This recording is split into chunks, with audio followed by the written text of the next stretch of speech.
Okay, 3, 2, 1. Oh my goodness. Good morning, good afternoon. Whatever it is for you, I hope you're having a fantastic day. My name is Zach Schaumler. This is Strong Opinion Sports, episode 372. Welcome in. Still getting used to the space. It's a bit echoey still. I put some paneling there. I haven't figured out the space yet. Still working on it. This episode's later. First of all, this episode is going to be shorter than I think a lot of other episodes. That's intentional. I kind of got to the point where I'm like, I want to just put something out. I could have added more, and I'm like, well, I don't want to get it out Friday. I better put it out now. So welcome in. This episode's coming out later than I was aiming for. I do have a good reason. My little brother, Zeke, was in town. And in town meaning like he flew 2,500 miles to where I live in the middle of the Pacific Ocean. And so, and look, I've only got one little brother left. The other one died. So I am very comfortable saying I prioritize my time with my brother this past weekend. I'm not going to see him until at least February. So I had a great time. We went snorkeling. That was a big fear of mine. Kind of overcame that. We hung out, went to the beach.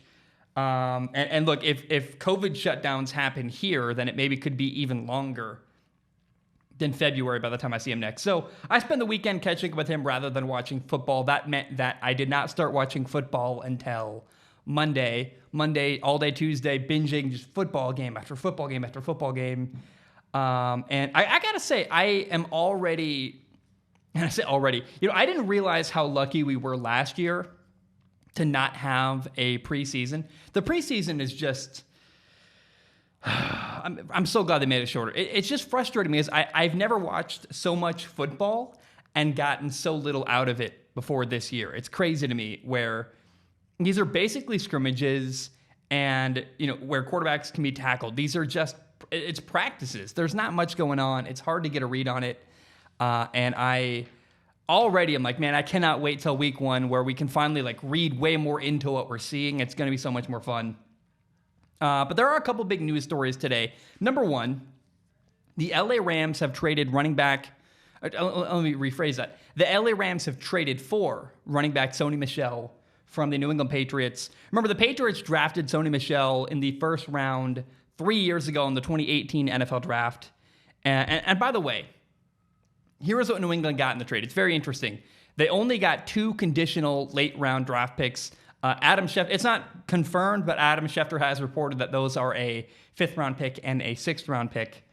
There's a lot to unpack here. Number one, my immediate reaction when I found out this trade went down was excitement and kind of merriment. I'm like, yeah, okay, awesome, because the Rams, a team that is gearing up for a Super Bowl run, really, really needed a running back. Earlier in the offseason, Cam Akers, their running back, tore his Achilles. And it felt like a big blow. It felt like, to me, for the last month or so, when that went down, I'm like, man, the Rams have got a great defense, great quarterback Matthew Stafford, great coach, good offensive line, good receivers. But who's their running back? Are they going to be able to have a running back that's effective? So bringing in Sony Michel, to me, was very encouraging. And we've seen in the past that Sean McVay's offense has proven that it can, with scheme and play design, elevate running backs. Remember, Todd Gurley got a massive contract last year. Cam Akers looked phenomenal. They had a 1-2 punch. It worked really, really well. I have confidence that not only will Sony Michel do well in LA, I think he's actually kind of the last piece of the puzzle to help the Rams potentially win a Super Bowl this year. Now, here's a question. Why was Sony Michel, a former first-round pick, so cheap? And then also, I guess the other question you can ask is, did he fail in New England? A guy that was a former first-round pick that he traded away for very, very little. And he never really had an amazing year. He never ran for over 1,000 yards. And then after 3 years to get traded for 2 late-round picks, how do you make sense of all that? First of all, the Patriots have a ton of really good running backs that can contribute and take meaningful snaps and be very, very effective in the NFL. They've done that all through the preseason. Kind of the most impressive part of the Patriots this preseason has been, oh my gosh, dude after dude after dude. They're so good at running back. So the Patriots do not need Sony Michel. And roster cuts are coming soon.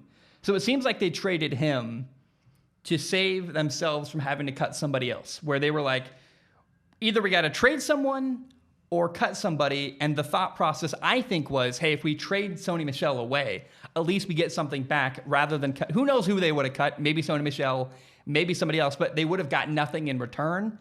And when you have a plethora of players and an abundance and too many of something, trade one of them away, get something back in return. It makes total sense to me.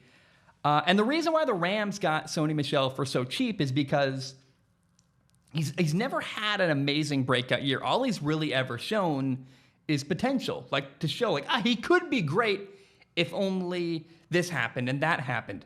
And the Rams are banking on the fact that they can get everything out of him, that they can help him reach his potential in LA. I'd love to see that. That'd be awesome. But I think this is a great trade for both sides. The Patriots got something in return for Sony Michel rather than cutting a running back, getting nothing back. And the Rams got a running back who hopefully can be a key focal point helping them achieve their goal of winning a Super Bowl. Now, one other thought is, remember the Patriots drafted Sony Michel back in 2018. Was that a waste? That's the other kind of question that comes up in this, I don't know what you call it, in this narrative here.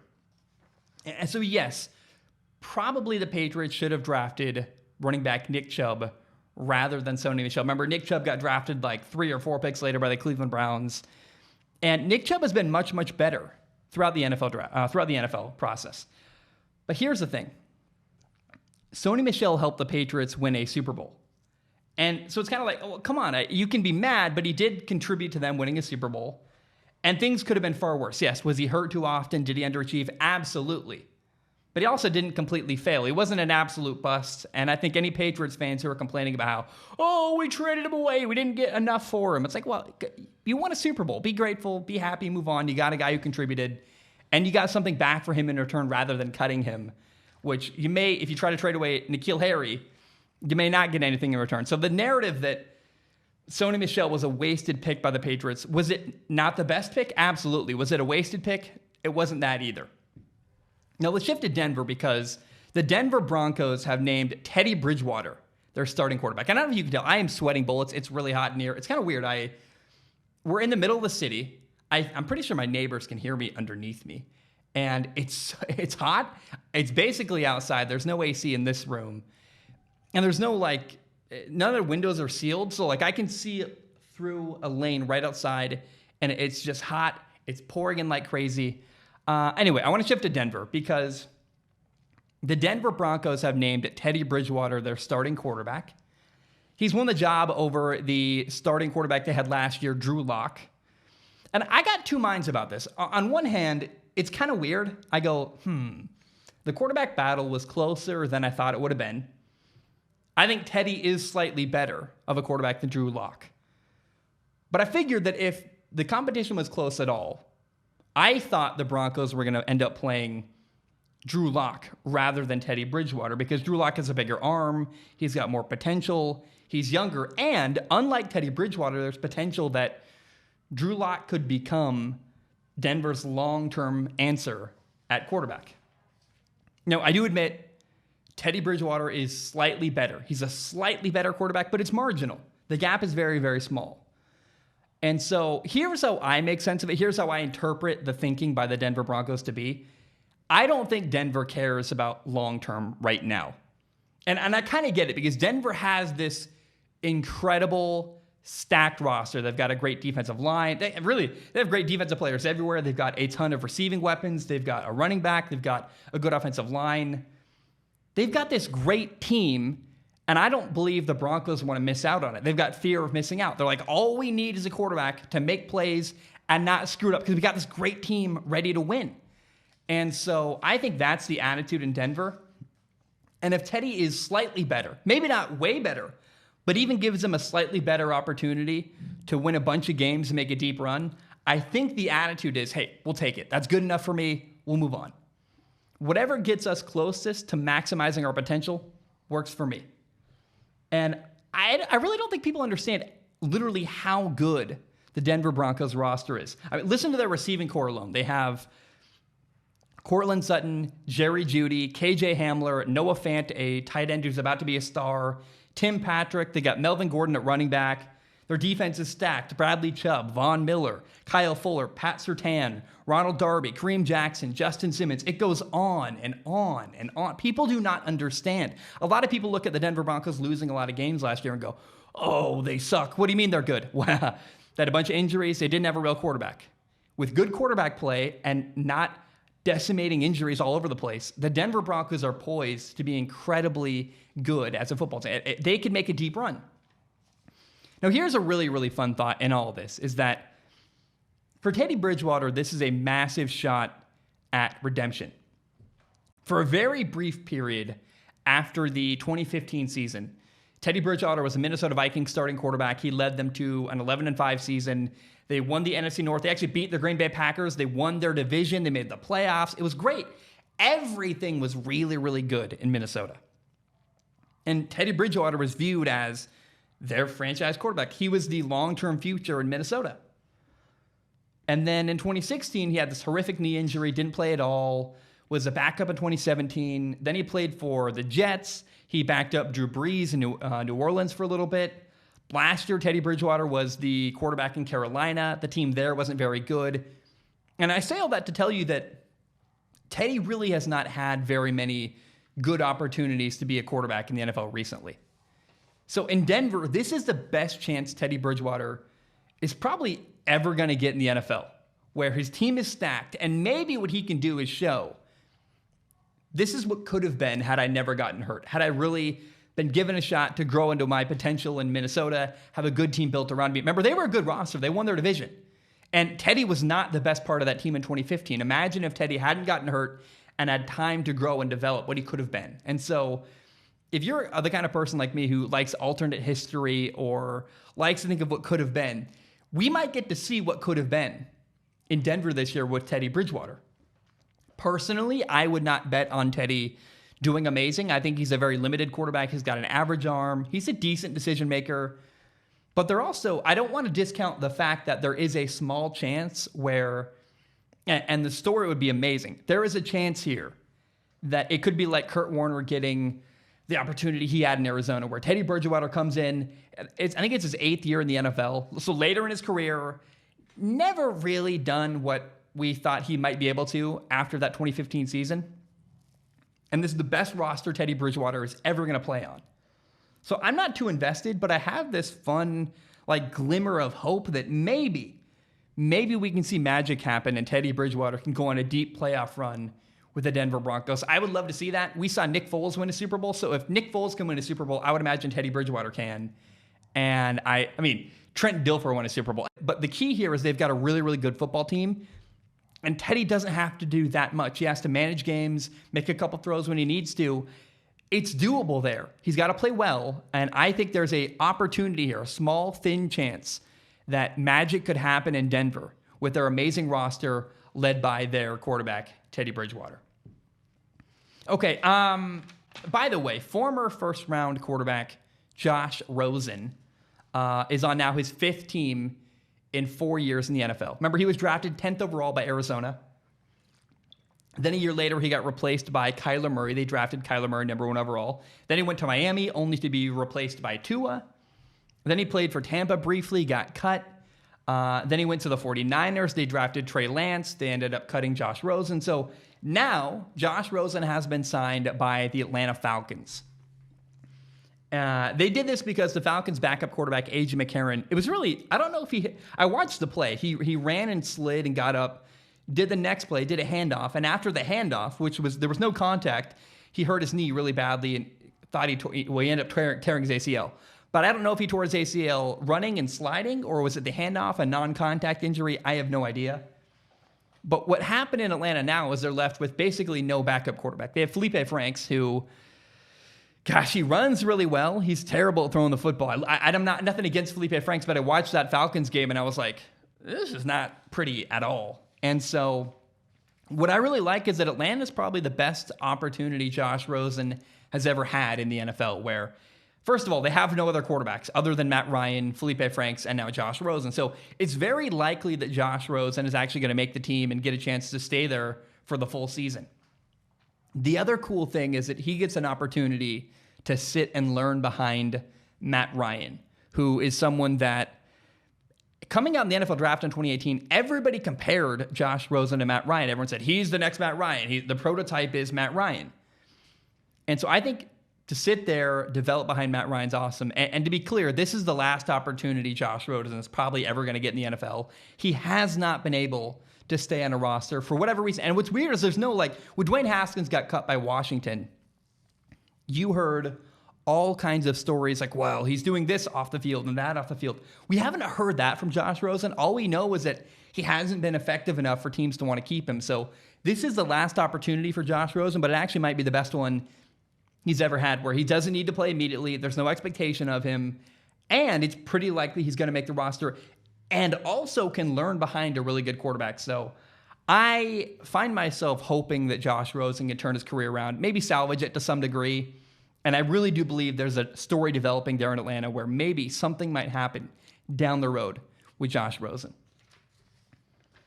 Okay, this will be fun. Let's talk about Green Bay. I have completely changed my mind about the Green Bay Packers quarterback, Aaron Rodgers. I have never really been a very big fan of the guy. I've criticized his leadership. I've talked about things I don't like, this and that. But I have to admit, Aaron has won me over. The more I listen, the more I hear what he's saying, I like the messages he's putting out. In fact, someone on Instagram kind of made a joke. They said, Zach, it's like you're playing an Uno reverse card. And I guess they're kind of right. Because my perspective now was that Aaron is handling a situation that he really doesn't want to be in, but he's handling it very, very well. He did a really great sideline interview during their Week 2 preseason game against the New York Jets. And my takeaway from this interview is this is a different Aaron than I've ever seen before. He's gracious. He's patient. Totally at peace. Kind of above the drama. Like he's trying to be the bigger person, and it shows. Like he said a lot. He said, I tried to work on my mental health, and I believe him now. And I believe him when he says it's unfortunate that all the drama came out on draft day. I kind of go, okay, it kind of makes sense. I think he doesn't want to deal with this. I think he really just wants to keep his head down, play quarterback, and enjoy his life. And the way he's winning the situation in my mind is by just killing with kindness. He's just going to be, hey, say whatever you want about me. I'm going to be myself, and that's all I can do. And I'm going to be gracious and kind and genuine and patient. And look, I'm a person. People call me an Aaron Rodgers hater all the time. And for someone like me who doesn't like him and has no incentive to like Aaron at all, I'm not a fan, I don't really care. That to me, that's impressive. That shows how much Aaron, I don't know, how much maybe his heart is in the right place where he's won me over. And I'm not the kind of person who, I have an open mind, I try to be fair, but I would never have thought I'd say anything I'm saying right now. Again, I 100,000% believe he worked on his mental health this offseason. It shows. And I gotta say, really credit to Aaron. I would hope if I was ever in a situation where I hated my boss, or maybe I disliked people I worked for or worked with, if I was ever in a situation like Aaron, where Aaron, I think, clearly doesn't want to be in Green Bay anymore, but he has no power, they own his contract, they're not going to trade him away, I would hope that I would be as gracious and peaceful as Aaron has been, but I don't think I would be. I think it would drive me nuts. I'd probably just go off on an interview and be like really angry and explode with frustration. And so I admit, I don't think I could do what Aaron's doing. I hope I would, but, and by the way, exploding with frustration wouldn't help anything, by the way. It only hurts you, but Aaron has no option here. Green Bay's not going to trade him. And so if Aaron wants to play football this year, it's going to be with the Green Bay Packers. And I want to credit Aaron. It seems like he's making the best out of it. Either make it work in Green Bay, or he's literally got to retire. And so I respect the maturity there. It seems like he's totally aware of the situation, and he's making peace. Sure, like that's good. But he also appears to be enjoying himself, enjoying the moment. And that's what life's all about, is whatever situation you find yourself in, making the best of it and trying to enjoy your life and trying to enjoy the little day-to-day moments. And that appears like what Aaron is doing. And I find that very inspiring. And I have always compared Aaron to Tom Brady, but this is something that Aaron's just absolutely nailing right now. Is he got married, he seems happy, he's enjoying his career, despite the fact that there's stuff I'm sure he doesn't want to deal with off the field and behind the scenes with management, this and that. And so I love to see it, man. I find myself rooting for Aaron Rodgers. And again, I never, ever thought I would say that. I look at Aaron, what he's doing, how he's handling things, and I go, that's really, really cool. He's making the best of a really, really tough situation. Now, I want to acknowledge something because people always tell me, you got to watch the Pat McAfee, Aaron Rodgers interviews. And I was always skeptical of those because Pat McAfee is friends with Aaron Rodgers. To me, that's two friends talking, and I watched some of them. There were really no hard questions being asked. And I was like, well, this isn't an interview. No one's pushing against Aaron saying, like, I would have said, hey, why are you glaring at people? What's going on there? And I would have not have attacked him. I would have said, hey, like, is that your leadership style? What's going on there? Those questions were never asked, and that always drove me nuts. But Peter King's article was a turning point for me. Peter King is a NFL reporter that I very much respect. He's objective. He's fair. I trust everything he says. I trust his approach. And that article he wrote really changed my perspective, opened my mind. And I always try to be fair. I always try to be honest. Even though I have been harsh on Aaron before, I hope you know, I never was trying to be unfair. I just had this perspective. And honestly, Aaron has really won me over. If you listen to what he's saying, if you listen to the messages he's putting out, his energy, everything, Aaron is, I can't say it any better. He's won me over. I'm rooting for him. I hope he does well. And I never in a million years thought I'd be saying that. All right, guys, my name is Zach Schomler. I'm going to take a short break. When I return, we're going to review quarterback performances from preseason week 2. My name is Zach Schomler. I'm going to be right back. All right, we are back. Hope we're doing very, very well. I got to say, just a quick thank you. People were so kind and gracious after the first episode here in Hawaii. And I still very much am figuring out this room. I'm figuring out how to make it less echoey. I'm figuring out how to be more comfortable with the fact that I can hear people talking across the street, and I hear birds, and I hear wind, and I hear trucks, and it's crazy. I don't know if you can even pick up on the sounds behind this, back out there, but I can. And so I think, first of all, I haven't been recording any shows really much in the last week and a half. And that always feels like I'm a little bit rusty and I got to come back and remember what it's like to even record a podcast, let alone in an unfamiliar room with different sounds and all kinds of stuff. So you guys are very, very patient. Please continue to give me a little bit more time. I'm working on it. I'm figuring it out. I want to shift gears to preseason week 2. This past weekend, we had preseason week 2. And first of all, I apologize. This is later than I wanted. My brother was in town this weekend. I spent time with him. I didn't start watching any games until Monday. Then I watched 10 NFL games. So here we are. Let's talk about them. 10, was it 10? Was it 11? I don't know. I want to start by talking about Mitchell Trubisky, though. He made his Bears return. Well, he made a return to Chicago, this time playing for the Buffalo Bills. It was very interesting. It was very exciting. He did very well. Mitchell Trubisky is, I think, in a very, very good spot with the Buffalo Bills right now. He's kind of a perfect backup. And as I look back on the past, I think it was just a bit hard on the guy. He's not useless. I would not build my franchise around him, but I look back on the way I talked about him in the past, and I stand by everything I've ever said. I still think he has a weak arm. He missed people wide open. It drove me nuts. The Bears probably should have benched him a year and a half ago rather than waiting as long as they did. But I also look back on the way I said that stuff, and I think I was too harsh. I was probably very intense, and I regret not being more kind in the way I said that. Even if I'd said the same thing, I could have said it in a slightly different way. Now, in preseason week 2, Trubisky ran around a little bit. He threw a touchdown. The dude looked like he was having fun, which I think is very, very cool. And Mitch has a limited arm. He's never going to wow you throwing, but he's a very ideal backup. He's a guy who's played a lot of games. He's won games. I'm pretty confident that if Josh Allen got hurt for a game or two, he'd come in. They've got a great roster around him. He could win a game or two. I think he'd be okay. And so Trubisky right now, I think it's exactly where he should be. He's got a role that's helpful. He's a good backup. He's learning. He's having fun. He's playing in an offense he likes with people he likes. And he's got a very similar ability to Josh Allen with not the same. Josh has a better arm. He's a better runner. But Trubisky can run around a little bit and extend plays, very similar to the way that Josh Allen can. In fact, that he even can, because most quarterbacks cannot even do that. And so I think not only is he a really good backup, he's also a really good backup specifically for the Buffalo Bills, and the fact that his playing style isn't that far off of Josh Allen. And so I honestly was happy for Trubisky. I thought he did very well returning to Chicago. And it was cool to see, hey, this guy is totally at home with his new team. Now, the Chicago Bears, they named Andy Dalton their starting quarterback. I got to ask, and Bears fans, please feel free to write in, let me know. I wonder how you guys feel about that. How do you feel about Andy Dalton being your new starting quarterback in Chicago?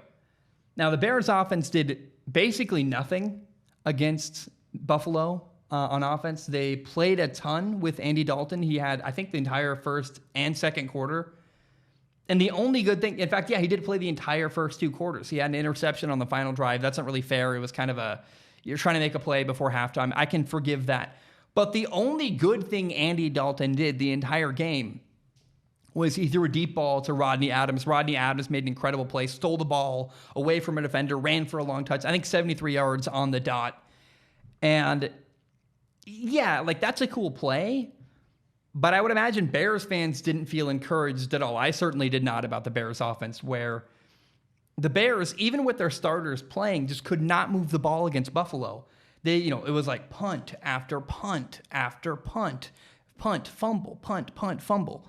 And I wonder how long Andy Dalton is going to be the starting quarterback in Chicago, because they got a really manageable schedule early on. In their first 5 games, Chicago plays the Bengals, the Lions, and then the Oakland. I'm always going to want to say Oakland, the Las Vegas Raiders. Those are all winnable games. You can win in Detroit. You can win against Vegas. You can win against Cincinnati. And by the way, Chicago against Cincinnati week 2, Andy Dalton against his former team. That's going to be really, really fun. But my point is that Chicago cannot afford to have a bad start. They're playing weaker teams against teams that are with winnable games. They have to capitalize. They cannot start 1-4, or even 2-3 would be almost a unforgivable start for the Chicago Bears, Matt Nagy, and their current starting quarterback, Andy Dalton. Now, I will say the Bears play the Rams week 1. The Rams have an incredible defense, probably the best in the NFL. I would not want to play my young rookie quarterback, Justin Fields, week 1 against that defense. I'd rather Andy Dalton take a beating. Hey, fine, whatever. I'm not going to throw Justin Fields to the Wolves.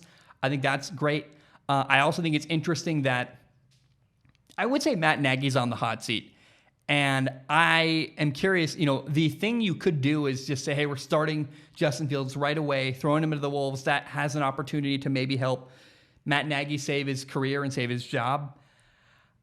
I think it's actually pretty interesting. It's putting the franchise ahead of himself by starting Andy Dalton first, because I really, truly believe that it's better for Justin Fields' development if he sits and waits for a while. But Justin Fields, after watching, the guy is not ready to play yet. He's fun to watch. I love watching the guy run. He ran for, I think, 4 times for 46 yards the other day. He made 2 awesome throws to Jesse James. One was a big throw down the sideline, I think a wheel. And then he had a throw that should have been a touchdown, kind of down the middle to Jesse James. Jesse James should have gone up for it and caught a touchdown. Instead, he didn't make a very good play on the ball. The announcer even talked about how that's the kind of ball that Jimmy Graham probably would catch in the Bears offense. But I will say, Justin Fields also missed a couple things. There was a key play later where he did not recognize a blitz at all. A defender came free. He actually popped Justin Fields. They got a penalty for it. His helmet came off. But that's the kind of thing you have to recognize that. And that's a guy who I would not feel comfortable putting out against the Rams defense week 1, where I'm like, yeah, he can run. He can extend plays, but he's still not quite getting every detail you need to be a starting quarterback in the NFL. And Andy Dalton is not perfect, but you trust him a little bit more because he's a veteran. He's seen more. And I got to say also, I really love watching the relationship between Andy Dalton and Justin Fields. Every time they cut to them on the sideline, they look like they like each other, and that's so rare for that type of relationship. I think that's very, very cool. But I want to be clear. Andy Dalton is a starting quarterback in Chicago, not because he's really, really good, but more because Justin Fields just is not ready. And Andy Dalton is simply just a placeholder until Justin is eventually ready. By the way, I got to say, the Bears looked awful as well. Special teams, offense, defense, any kind of attention to detail, tackling, everything. The Bears at one point were losing 41-6, and it was just ugly and bad. And I know it's preseason, but that did not look like a team that's particularly well coached at all. And I really wonder, for the longest time, have always blamed Mitchell Trubisky for the Bears' failures rather than the coach Matt Nagy. And I'm starting to wonder, okay, how much of this really is just on the coach not being a very good coach, not being very good at details, and maybe part of why they couldn't develop Mitchell Trubisky. Remember, Mitchell Trubisky was limited. I thought he couldn't run very well. He runs okay, extends plays, but certainly he does not run like Justin Fields. He also has more of a limited arm. So I felt very comfortable for the longest time blaming Mitchell Trubisky. Now I'm starting to wonder, if things go bad this year, at what point do I, because a lot of people already blame Matt Nagy, at what point do I myself go, yeah, it's the coach's fault? Okay, let's talk about the Patriots. Mac Jones, the rookie quarterback, looked very, very good for New England during preseason week 2. He looked really good mentally. I think it's very possible that Mac Jones could be the starting quarterback for the Patriots, even week 1. I've said it before. I'll say it again. There's not a lot much more to say here. I feel good. Every time I watch him, I'm like, hey, they're giving him a lot of responsibility at the line of scrimmage. He's running the no huddle. He's got empty sets. He's doing all kinds of advanced stuff, making good decisions. I feel very, very good about Mac Jones and potentially him being the starting quarterback earlier than we think in New England. By the way, Mac Jones threw a really great deep ball down the left sideline to N'Keal Harry. And, N'Keal Harry didn't pull it in. It was a great throw. It should have been caught. It wasn't caught. And I wrote down my notes, the audacity, right? The audacity of N'Keal Harry to demand a trade. And when he requested a trade, he said, hey, I'm not getting enough opportunities downfield. I want more throws to me vertically downfield. I want more opportunities. And for him to say that and then also not be capitalizing when he gets opportunities, it drives me so insane. I'm like, come on, man. The lack of self-awareness. And it feels like N'Keal Harry is blaming other people for his lack of success rather than the fact that he probably needs to do more to be a better football player. And I don't know. It just feels like he's complaining. It drives me nuts. Every time I watch N'Keal Harry do anything remotely bad, I'm like, guys, really? So I don't know. I'm probably a bit harsh, but it really frustrates me that he asked for a trade and cannot back it up even a little bit.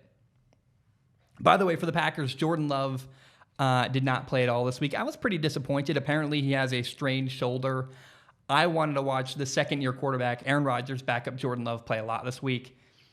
Did not get to do that against the Jets. That was sad. But we did see Zach Wilson, the Jets' rookie quarterback, playing against Green Bay. And he looked really, really good. He played 2 quarters. I stand by. I think that Zach Wilson is the best rookie quarterback out there right now. He's phenomenal. He's very, very good. He's accurate. He makes good decisions. He had a great play where it was a running play, but the corner was really, really soft. He just popped the ball out really quick to Corey Davis to steal like 5 yards. The way he extends plays is phenomenal. He looks like Joe Burrow or Kyler Murray outside of the pocket. He is good at, he made a great throw, rolling left, flipping his hips, throwing the ball to a running back on like a little chip route. And so even the chemistry that Zach Wilson is building with their new receiver, Corey Davis, it's phenomenal. I feel very, very good about Zach Wilson. I don't feel great about the Jets. They lost a key defender this week. And I think the Jets are a year or 2 away from being a really, really good football team. But I do think they found their quarterback, and I think Zach Wilson is better than Sam Darnold. They made the right move there. And I very much feel compelled that Zach Wilson is the guy long-term in New York. I liked him going in. I love him now. I like everything I'm seeing. I know it's only preseason, but I don't know what to say. When you know, and I know about him. He's phenomenal. He's a really good quarterback. Kind of like Kyler Murray stepped in the NFL ready to go. So did Zach Wilson. They're the same type of quarterback. I feel very, very good about Zach Wilson. I also watched Tua Tagovailoa play against Atlanta this week. Tua looked awesome.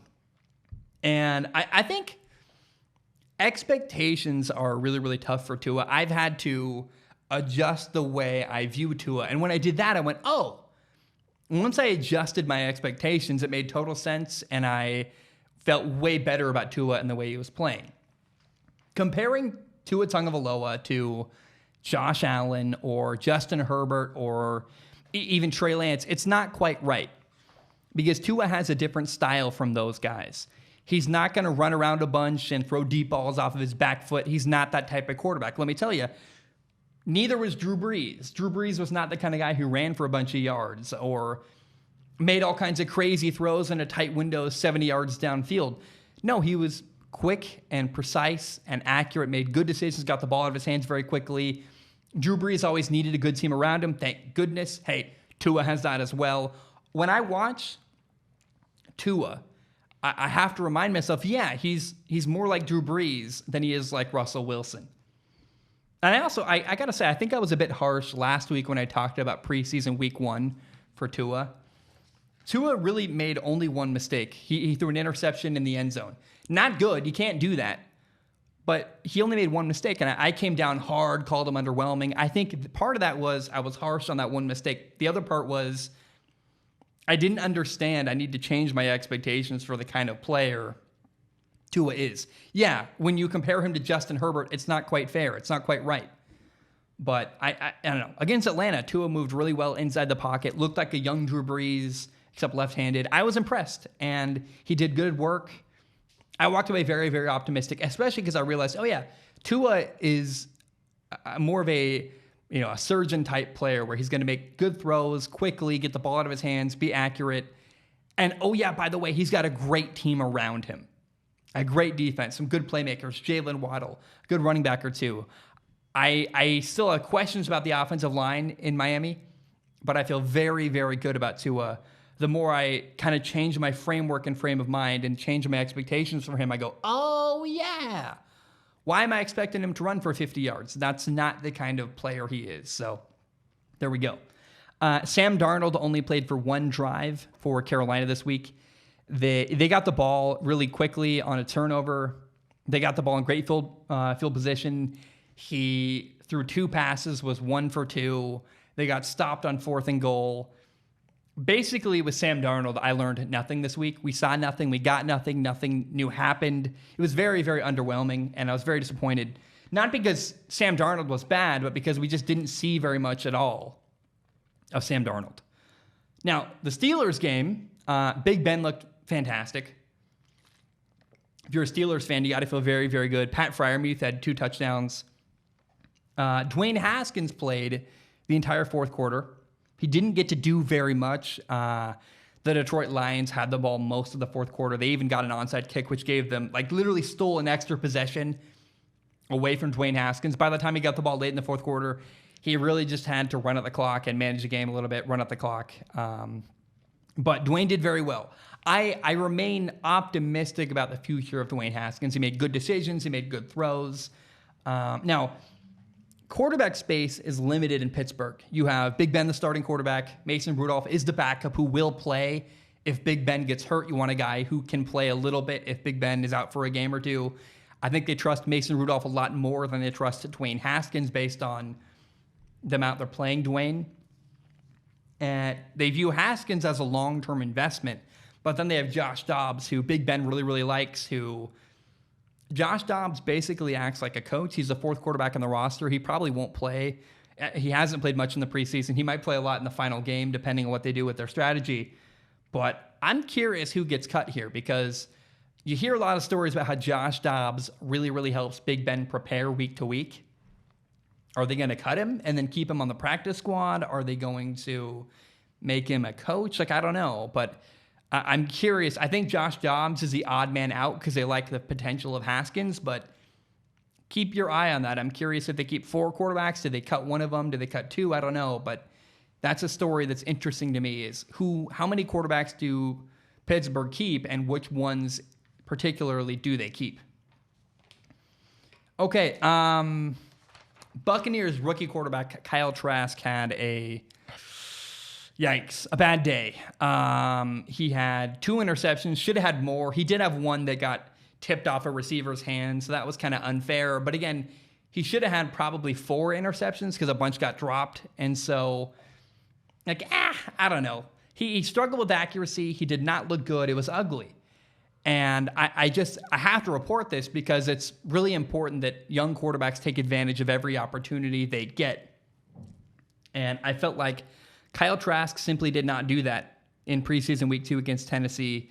And we'll see if he develops into a better quarterback that they believe in. But I've heard a lot of talk like, hey, Kyle Trask is the future. He's amazing. And I'm like, what are you seeing that I'm not? Because I don't see it right now. And I don't know. We'll just give him time. It's too early, but what I saw last week in preseason week 2 from Kyle Trask was really, really scary and really, really bad. Okay, the 49ers. Jimmy Garoppolo and Trey Lance both played.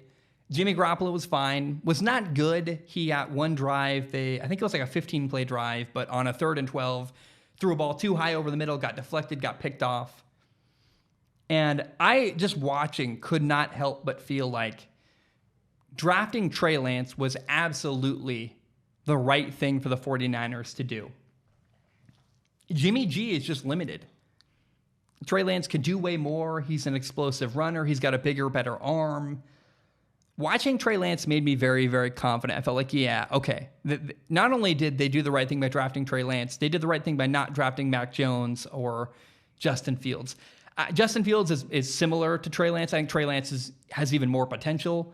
And I look at what the difference between Jimmy Garoppolo and Mac Jones isn't good enough to draft Mac Jones over Trey Lance. I think Trey Lance potential is hilariously big. It's like, oh my goodness. And I am so convicted in the fact that he's the next kind of guy who's going to have a development, that looks a lot like Josh Allen, where it's ugly, it's rough early on, but it gets better and better and better. And by year 3 or 4, you're like, this dude might be one of the best young quarterbacks in the entire NFL.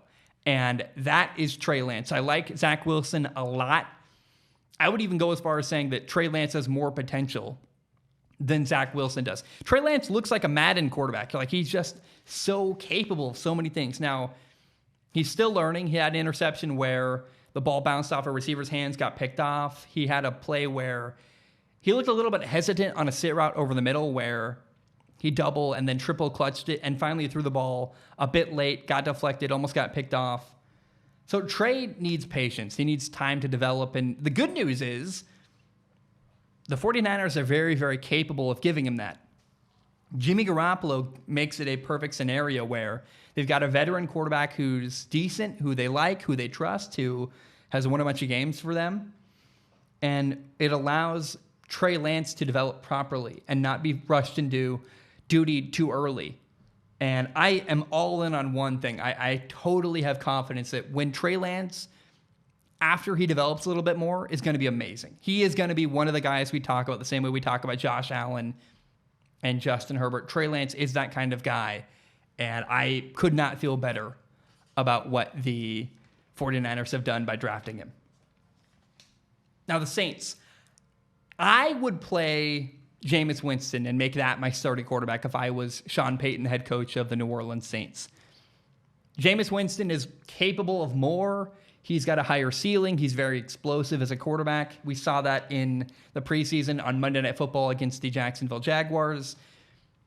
Taysom Hill, their other quarterback, I've said this all along, is just not the long-term answer. He's very average. He's got a weaker arm. He's an okay decision maker.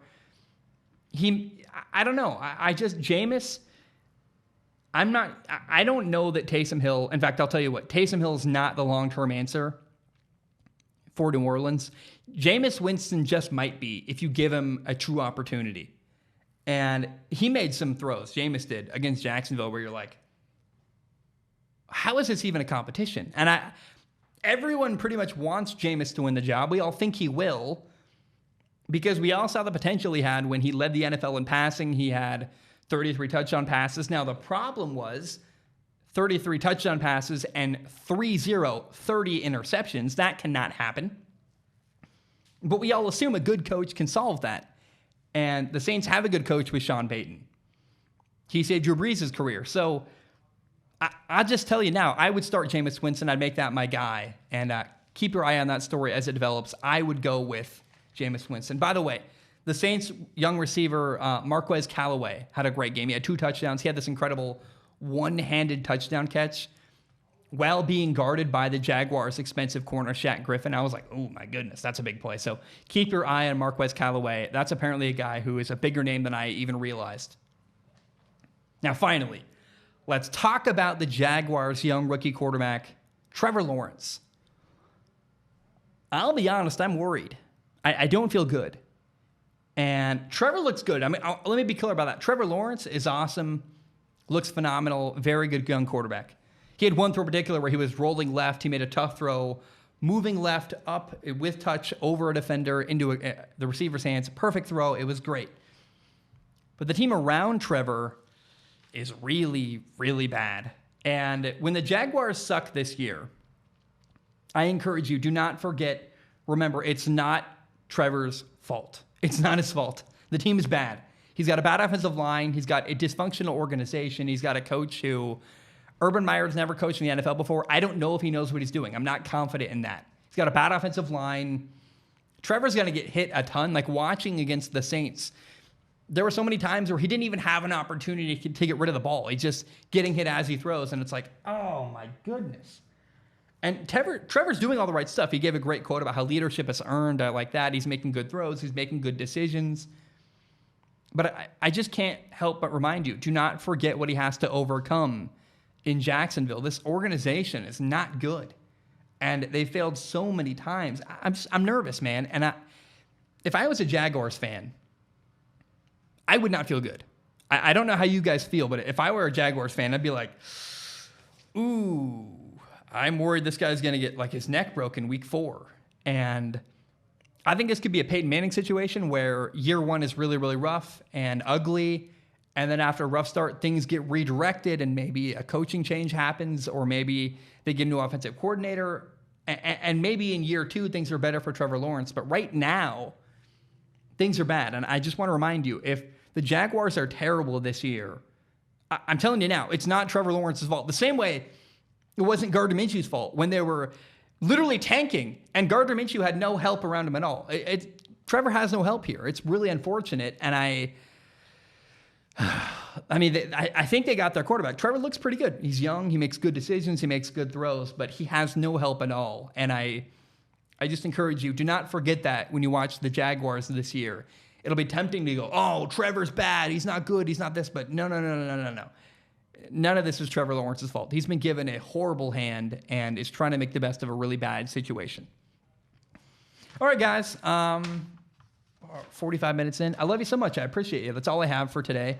Got another episode literally in the can right now. I'm excited, working on all kinds of stuff. Now I'm free. My family is gone. I have 6 months now of peace and freedom. I live far away from everybody I know. I can work every single day. No one can bother me. No one's going to invite me to dinners. There's no obligations. There's nothing. I can just work happily at my desk every single day from here until the foreseeable future. So expect lots of content coming. I love you. I appreciate you. Hope you have a great day. Bam, we are done.